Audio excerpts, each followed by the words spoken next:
Assalamualaikum warahmatullahi wabarakatuh. Innal hamdalillah nahmaduhu wa nasta'inuhu wa nastaghfiruhu wa nastahdih wa na'udzu billahi min syururi anfusina wa min sayyiati a'malina. May yahdihillahu fala mudhillalah wa may yudlil fala hadiyalah.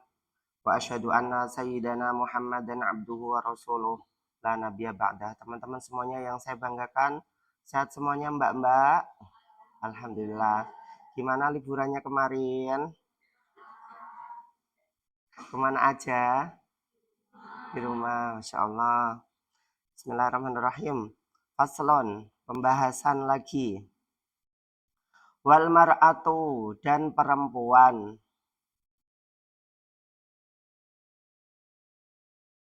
Tukhalifu, berbeda, membedai, boleh. Berbeda, ar-rajula, dari laki-laki. Betul ya, situ ya. Tengah-tengah sampai mana?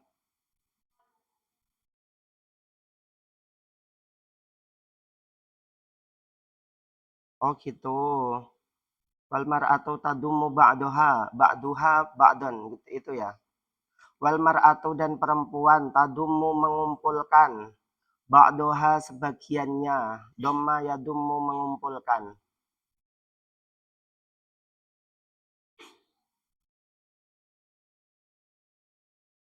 Ba'duha, sebagiannya, ila ba'din, kepada sebagian yang lain. Wa takhfadu, dan memelankan, pelan ya, sautaha, suaranya,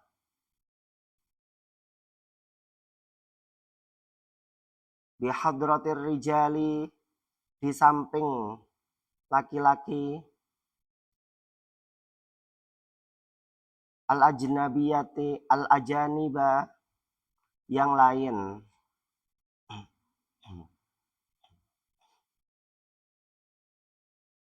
Jadi perempuan kemarin kita sudah membahasnya. Seorang perempuan ketika waktu sholat itu pasti berbeda dari laki-laki. Yang pertama, perbedaannya adalah kalau memang rukuk dan sujud, laki-laki itu merenggangkan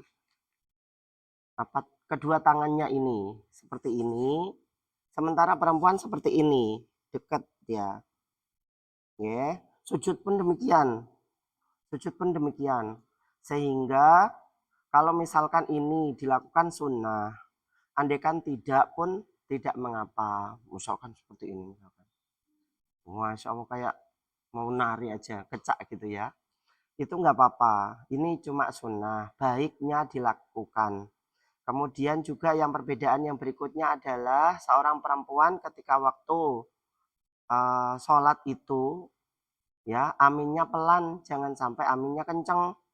Amin, misalkan gitu. Sama-sama ikut kencengnya ya. Ini tidak sunnah juga. Meskipun tidak sampai membatalkan sholatnya.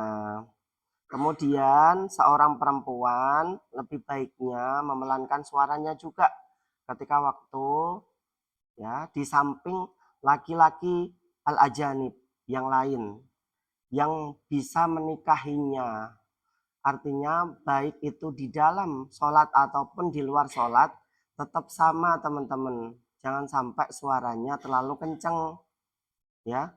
Kecuali kalau memang itu adalah presentasi, misalkan dibutuhkan suara kenceng. Kecuali kalau misalkan ngajar, misalkan kenceng, bagus, ya. Teman-teman harus menjaga diri. Baiknya seperti itu, ya. Baik itu nanti sebelum nikah ataupun setelah nikah. Tetap aja aku kan wes dua bojo Pak, nggak masalah misalkan kenceng-kenceng suaraku, nggak seperti itu juga, baiknya pelan. Coba teman-teman lihat kalau berinteraksi dengan Profesor Uma Farida, bagus beliau, ya, menjaga ibu rektor kita ya, bagus beliau. Saya berinteraksi lama dengan beliau, senior saya di Al Azhar, juga senior di Usuluddin, Alhamdulillah, kemudian saya melihat sosok beliau yang sangat luar biasa, seorang perempuan, profesor pula, ya, dan ilmunya tinggi langit, luar biasa. Kemudian setiap kali berinteraksi gitu, suaranya pelan, kecuali kalau misalkan beliau presentasi pasti kencang suaranya, keren gitu. Jadi ini perbedaannya satu sama lain ya. Jangan dibalik sama teman-temannya sendiri ya di kelas, sama cowok-cowok misalkan ya, mas-mas misalkan suaranya kenceng, wah tertawanya ngakak-ngakak kayak Soima itu ya. Kemudian tapi kalau suruh presentasi nyanyi dibaca aja, ya Allah, jangan seperti itu, tampil yang baik ya, seperti itu kawan-kawan. Kemudian wa idza nabahu syai'un fis sholati safaqat. Wa idza nabaha, jika perempuan mengingatkan syai'un sesuatu fis sholati di dalam salat, safaqat maka dia memukul, tepuk tangan, maksudnya tepuk gini, menepuk sekali. Safaqat menepuk. Menepuknya seperti ini kawan-kawan. Jangan gini, apalagi gini. Ya. Menepuknya seperti ini. Tuh. Kalau laki-laki mengingatkan imamnya yang lupa rakaat, maka dia bertasbih subhanallah, subhanallah, seperti itu. Kalau perempuan maka dia menepuk jari, seperti menepuk, ya menepuk ini tangan ya, tepuk tangan. Tapi sekali saja, nggak usah seperti ini, apalagi beberapa kali. Wa jami'u badanil hurrati auraton, dan seluruh badan perempuan yang merdeka, sekarang nggak ada perbudakan. Auraton adalah aurat.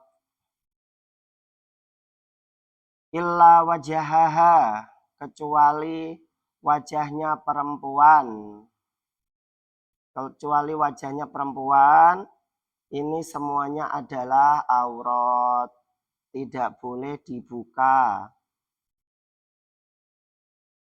Wakafaiha, dan kedua telapak tangannya perempuan.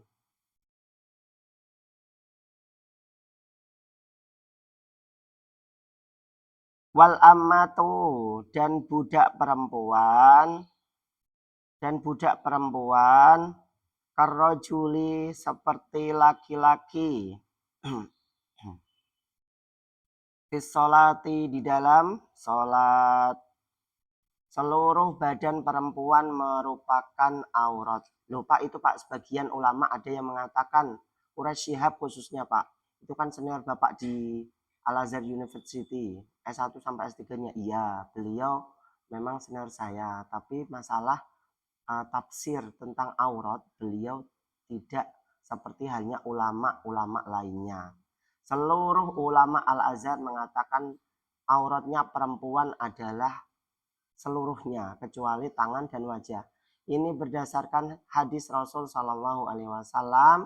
Pernah suatu ketika Aisyah menanyai ya kepada Rasul, bagaimanakah auratnya perempuan wahai Rasul? Dijawab Rasul, seluruhnya kecuali tangan dan wajah, telapak tangan dan wajah. Ini boleh dibuka, baik itu di dalam sholat ataupun di luar sholat, ya, khususnya di dalam sholat. Ini wajib ditutup seluruhnya. Kenapa seperti itu? Karena teman-teman tercipta dalam keindahan, dan keindahan itu tidak boleh dibuka-buka, ya. Keindahan itu tetap harus dijaga.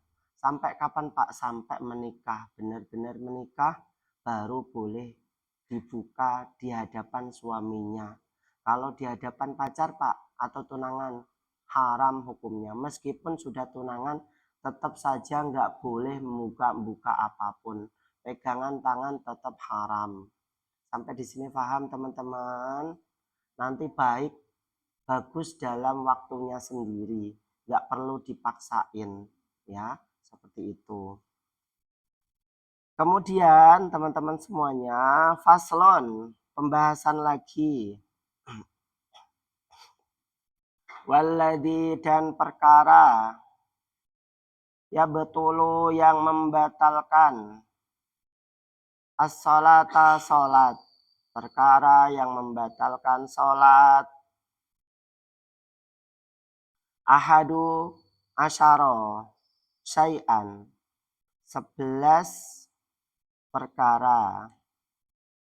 Ada 11 perkara yang membatalkan sholat. Pertama, al-kalamu, ngomong. Ini disengaja. Kalau tidak disengaja, tidak mengapa. Tiba-tiba ada yang menyablek dari belakang sampai dia terkejut, ya, sampai spontan dia ngomong astagfirullahaladzim kayak gitu, atau misalkan ngomong bahasa Indonesia misalkan, ya, lah kan misal seperti itu, dikagetkan sama kawannya misalkan, itu tidak membatalkan kalau tidak disengaja. Kalau disengaja ngomong maka batal sholatnya, ya, seperti itu. Ada seorang makmum yang sholat kemudian ngomong sama kawannya, ya Allah sholatnya suwi. Kawannya sebelah ngomong lagi, awakmu ojo ngomong nih sholat batal kowe. Terus sampingnya lagi ngomong, batal kabeh kowe. Nah, sama aja tiga-tiganya batal, ya kan. Maka ini kawan-kawan semuanya nggak boleh di dalam sholat. Kemudian al-amdu yang disengaja, yaitu ya al-kalamu al-amdu, perkataan yang disengaja. Wal amalul kasir, dan kegiatan atau pekerjaan yang banyak. Yang banyak itu lebih dari 3. Jadi tangannya misalkan atau kakinya misalkan, ya, sengaja dia gerak-gerakkan sampai 3 kali, maka itu membatalkan sholat. Kecuali kalau misalkan kita melihat ada shaf yang ditinggalkan oleh makmum yang di depan kita. Teman-teman paham gak? Ada shaf yang lowong nih di depan nih. Sehingga kita disunahkan untuk maju. Karena dia mundur untuk ambil wudhu. Tengah-tengah sholat ternyata dia batal. Ya.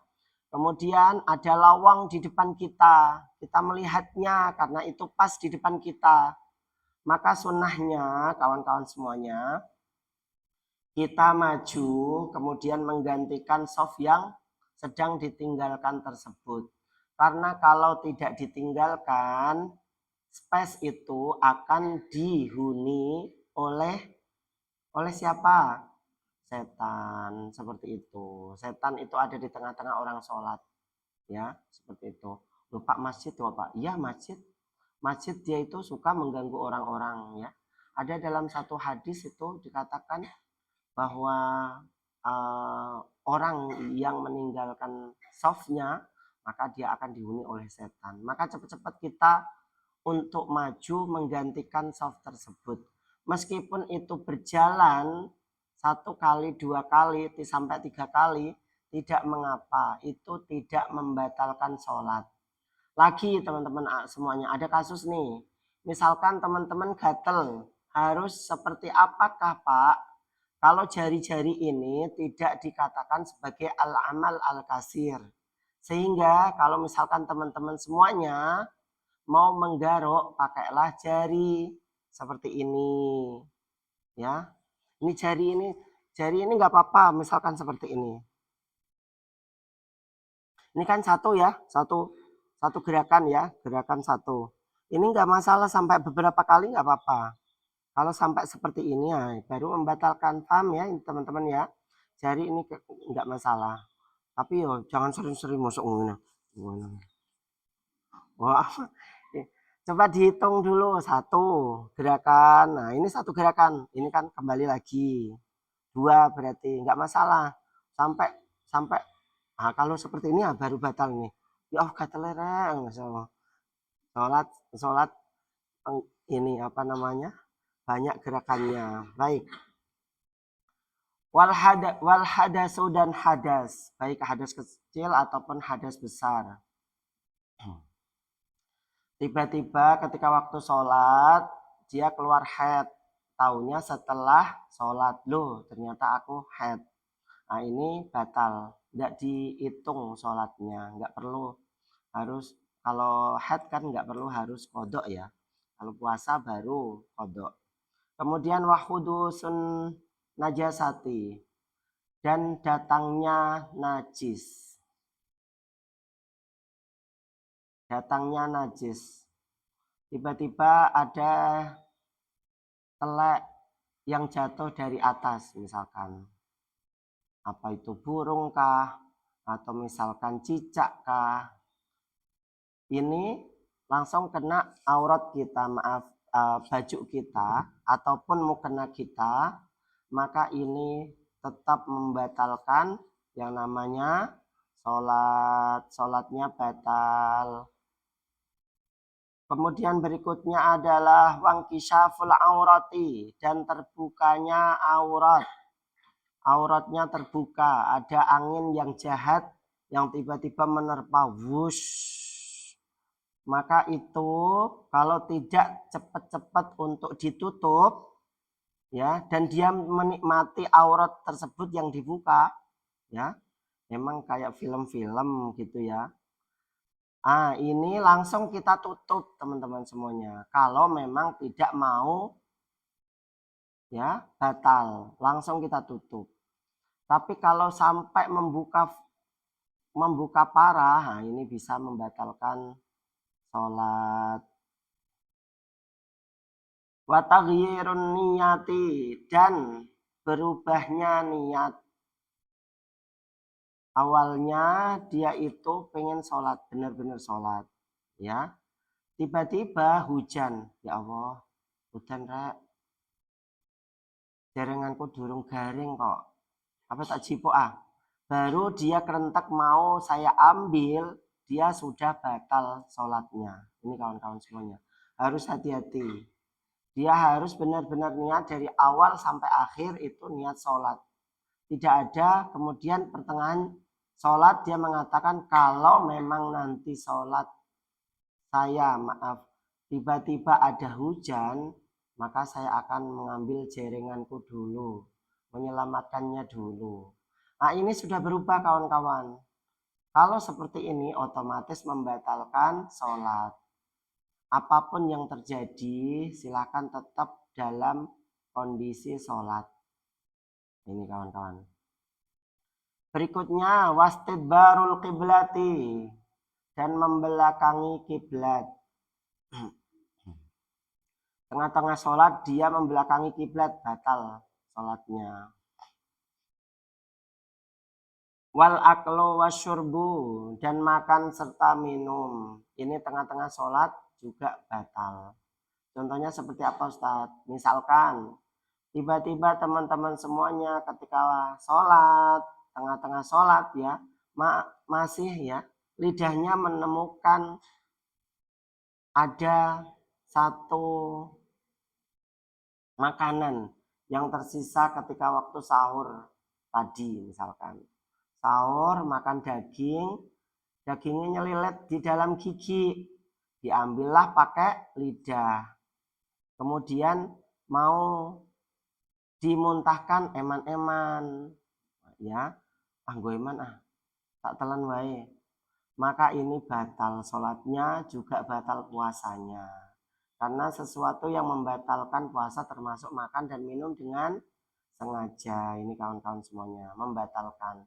Caranya gimana Pak kalau seperti itu? Berarti dimuntahkan ya, dibuang pakai ambil pakai tangan juga bisa, atau misalkan langsung dimuntahkan dari lidah juga bisa. Nih, berarti seperti itu. Nggak boleh tiba-tiba ada sisa makanan kemudian kita telan ke dalam, tidak boleh. Ini membatalkan. Wal qahqahatu, dan tertawa lepas. Tertawa lepas. Diisengin temennya, ya, ketika waktu sholat diisengin sampai dia tertawa, maka ini membatalkan sholat. Waridatu, dan murtad. Murtad, banyak sekali hal-hal yang membuat kita murtad, diantaranya dalam keimanan, misalkan percaya Allah itu tidak mampu untuk menyembuhkan penyakit ayah saya, misalkan bertahun-tahun nak bapakku yo loro koyo ngono, ora ana kesembuhan, Gusti Allah kepiye ta, ora iso. Nah, ini adalah murtad. Keimanan, menyangkut keimanan kawan-kawan. Juga ada dalam akidah yang lain, misalkan yaitu percaya bahwa gelang yang saya pakai ini akan membuat saya pede, menambah kepercayaan diri, misalkan. Ini juga akan menjatuhkan kita dalam kemurtatan, tidak boleh. Seluruh kekuatan ini kekuatannya Allah. Kalau misalkan kita percaya pada hal-hal yang seperti itu, maka bisa merusak keimanan kita, bisa jatuh dalam kemurtatan, tidak boleh. Juga percaya misalkan hari baik, misalkan, Dok, awakmu sowana ning gone Pak Yai iku lho. Pak Yai iku ku pinter. Nak nikah ra, engko kudune rono ya. Padahal seluruh hari ini adalah hari baik. Percaya sampai pol-polan percayane. Sampai kalau misalkan kamu nggak ke sana, pernikahanmu nanti berantakan, maka haram hukumnya, nggak boleh. Juga ada juga biasanya orang tua yang tidak terlalu pintar agama, kawan-kawan semuanya, akan menjatuhkan beberapa ritual. Di antaranya kalau misalkan kita menikah, ya, laki-laki khususnya ketika ke perempuan akan membuang di perempatan jalan jajan ataupun ayam, misalkan di perempatan jalan, kan kasihan itu kawan-kawan, jajan dibuang di perempatan jalan, akhirnya dipelindes sama truk ataupun mobil ataupun motor, dan itu adalah mubazir. Yang kedua adalah dia kepercayaan itu terlalu sehingga mengganggu keimanannya. Kalau seperti itu bisa jadi jatuh pada kemurtatan. Kalau tidak kamu lakukan, kamu akan hancur pernikahanmu. Padahal yang menitahkan atau yang menjadikan kehancuran dalam pernikahan itu tidak lagi adalah siapa? Allah. Tidaklah karena ada ritual yang dibuang di perempatan jalan atau sesajen dan lain sebagainya. Ini haram hukumnya. Terus kalau kita mau jalan tengah-tengahnya gimana, Pak? Kita masih berbakti kepada orang tua, melakukan perbuatan itu, tapi kita tidak jatuh pada kekufuran ataupun kemubaziran. Caranya adalah bagaimana? Caranya adalah kita memberikan baik-baik di perempatan jalan, niatnya sedekah di perempatan jalan kepada orang. Ya, Mbak, Mas, maaf, kita berhenti sejenak, mobil kita berhenti, kemudian memberikan jajanan tadi kepada orang yang di perempatan jalan. Ini sedekah kami, mohon doanya, semoga pernikahan saya diberkahi oleh Allah. Akhirnya didoakan keberkahan, ya barakallahu lakuma wa baraka alaikuma wa jama'a bainakuma fi khair, amin. Akhirnya kita didoakan, ini adalah yang terbaik. Jangan sampai tiba-tiba kita hanya melemparkan di tengah jalan seperti itu hingga akhirnya dipelindes sama mobil ataupun motor yang lain. Kemudian faslon, pembahasan lagi. wa raka'atul faraidi dan rakaat salat fardu. Rakaat salat fardu itu sab'atu asyara rakaatan, 17 rakaat. Fiha di dalam salat. Fiha di dalamnya arba'u wa salasuna sajdatan. Salasah 3, salasuna 30. Arba'un 4, 34. Sajdatan sajadah. Sujudnya, sujud ya. 34 sujudan. Wa arba'un wa salasuna. Maaf, wa arba'u wa tis'una takbirat. Dan 94 takbir. Tis'ah 9, tis'una 90. Takbir. Takbirnya ada 90, sujudnya ada 34. Kalau kurang dari itu berarti ada yang batal dari salat kita. Wa tis'u syahadatin dan 9 kali tasyahud. Asyhadu an la ilaha illallah. Tahiyat itu loh teman-teman. At-tahiyat mubarakatus shalawat. Wa asyaratu taslimatin dan 10 salaman.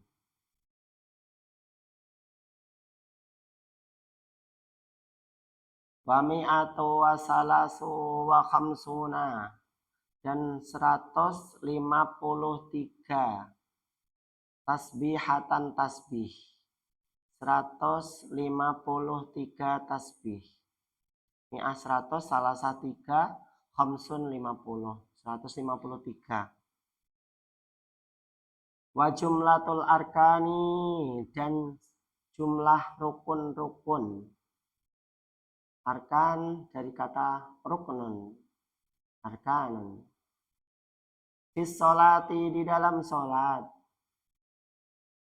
Mi'atu wasit tatu wa isriuna. Mi'ah 100, sitah 6, isruna 20. 126 ruknan rukun. 126 rukun. Fis subahi di dalam subuh. Salasuna ruknan. 30 rukun. Wafil maghribi dan di dalam maghrib.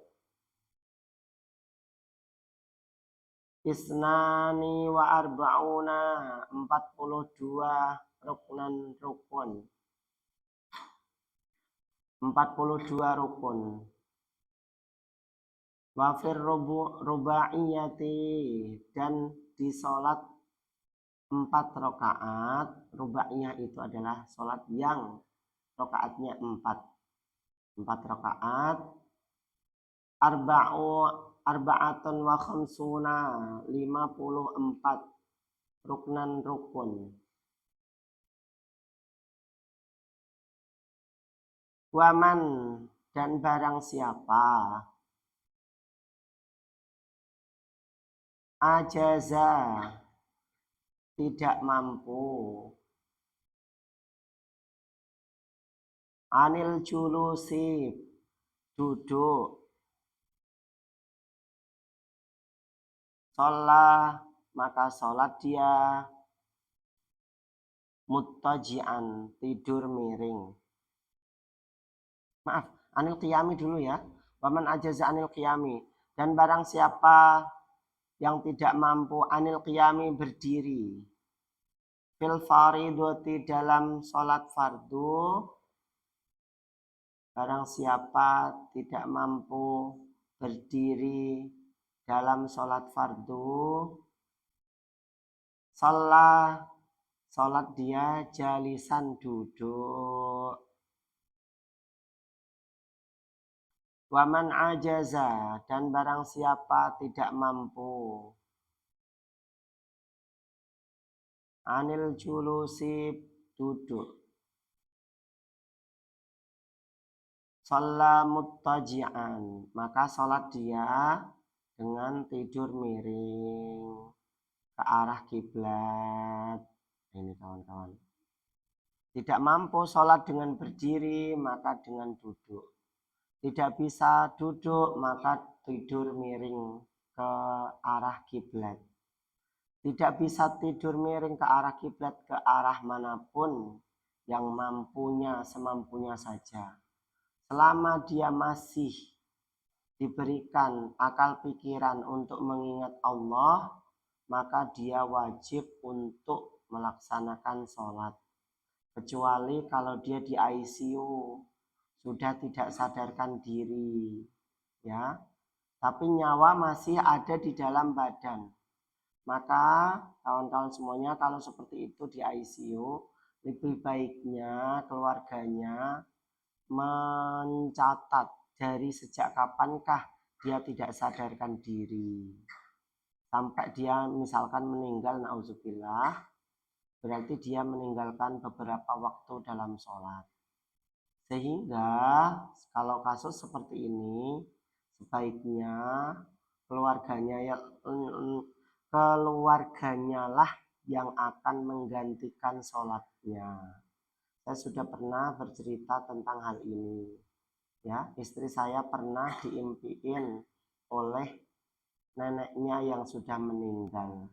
Ketika waktu itu sebelum meninggal, beliau itu berada di ICU, kawan-kawan, meninggalkan beberapa hari dalam sholat. Ya, selama kehidupan beliau sholatnya bagus, tapi kalau waktu di ICU tidak. Sehingga ini setelah meninggal, beliau masuk dalam mimpi istri saya. Ya, seakan-akan beliau meminta minum. Do, njaluk ombenan do. Dikasih satu gelas yang gede itu kawan-kawan, gelas kopi yang besar itu. Ditenggak habis. Kemudian njaluk neh do. Dikasih lagi, ditenggak habis. Sampai beberapa kali, sampai akhirnya istri saya bangun dengan ketakutan. Cerita kepada saya. Kemudian saya suruh untuk mengingat-ingat kira-kira apa yang ditinggalkan oleh nenek sehingga kok seperti itu, dia minta tolong kepada kamu yang masih hidup. Akhirnya disampaikanlah kepada sang keluarga besar. Apa punya hutang kepada orang lain? Enggak. Kemudian kira-kira ada sesuatu yang belum ditunaikan? Enggak. Kira-kira sholatnya bagaimana? Oh iya, sholatnya ketika waktu di ICU beliau masih meninggalkan 5 hari. Oh, ya udah kita bagi saja 1 hari semuanya. Hingga akhirnya dikodok oleh seluruh keluarga, ya. Contohnya adalah kalau misalkan kita sholat duhur untuk kita, habis itu kita duhur untuk kodokan siapa yang sudah meninggal. Sampai di sini paham kawan-kawan? Asar pun demikian, kita sholat asar sendiri adaan nilai ta'ala, kemudian sholat lagi untuk kodokan nilai ta'ala. Nggak boleh dijamak. Usolli fardal maghribi salasa rokaatin mustaqbilal kiblati adaan lillahi ta'ala. Kemudian kodoan siapa misalkan si fulan atau fulana, nggak boleh, ini nggak bisa dijamak, harus dikerjakan berbeda, ya, untuk kita sendiri, untuk si mayat sendiri, seperti itu kriterianya.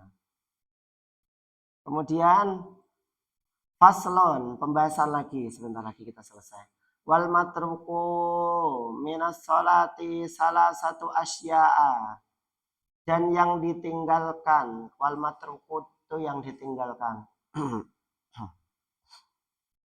Minas sholati, dalam sholat, salah satu asya'a, ada 3 perkara. Fardun, pertama adalah fardu. Wasunnaton, dan sunnah. Wahai'aton, dan sunnah hay'ah.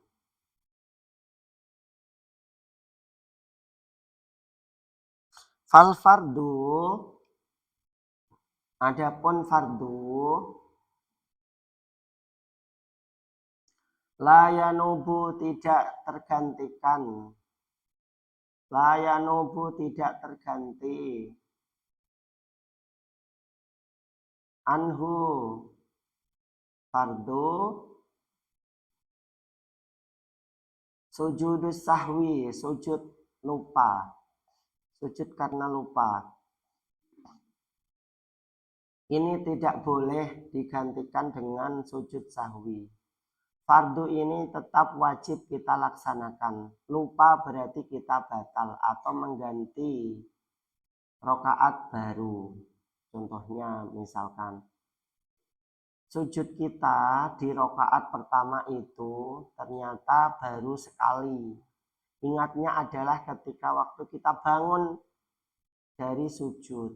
Loh, aku tadi ternyata masih sekali. Berarti hitungannya rokaat kedua itu masih rokaat pertama. Sampai di sini paham kawan-kawan? Berarti tetap rokaat pertama itu tetap ruko, bangun dari ruko, sujud yang kedua, baru bangun dari sujud kedua ini dinilai rokaat yang sah karena sujudnya sudah benar 2 kali sujudan dalam setiap rokaat. Nggak boleh diganti dengan sujud sahwi karena ini termasuk fardu. Suratul Fatihah misalkan, lupa kita membaca suratul Fatihah ketika rokaat yang kedua misalkan. Kita imaman dengan seseorang, kita menjadi makmum di situ. Rokaat kedua kita lupa, baru ingat ketika rokaat ketiga.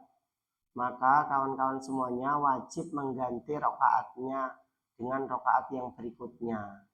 4 rokaat tidak mengapa karena ya setelah salam imam kita mengganti 1 rokaat. Nggak boleh ditinggalkan itu karena rukun qauli. Rukun qauli dalam sholat itu hanya ada 2. Yang wajib kita baca itu hanya 2 di dalam sholat. Penekanannya itu. Pertama adalah suratul Fatihah. Yang kedua adalah tahiyat akhir. Bukan tahiyat yang pertama. Paham kawan-kawan? Kalau tahiyat pertama, ya misalkan itu sholat duhur, asar, maghrib, isya misalkan. Tahiyat pertama boleh ditinggalkan. Nanti diganti dengan sujud sahwi. Seperti itu. Karena tahiyat pertama itu adalah sunnah. Sampai di sini paham? Tapi tahiyat kedua wajib dibaca awal sampai akhir.